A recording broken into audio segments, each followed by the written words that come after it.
Qulaq asın cəmaət, mən danışım nəhayət. Bu məhəbbət aləmi çoxsuna vermiş qəmi. Mən də əzab çəkmişəm, çox istirab çəkmişəm. Kim gəlibdi xoşuma, nə iş gəlib başıma. Yaş dona dona gözlərə, danışmışam sizlərə. Bu nə dərddir, nə müsibət, nə bəladır çəkirəm. Üzülür ümidlərim, tək əcələ göz dikirəm.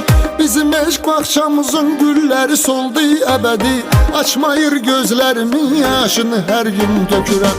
Baxıram cavanlara, hamı gülür, hamı danışır.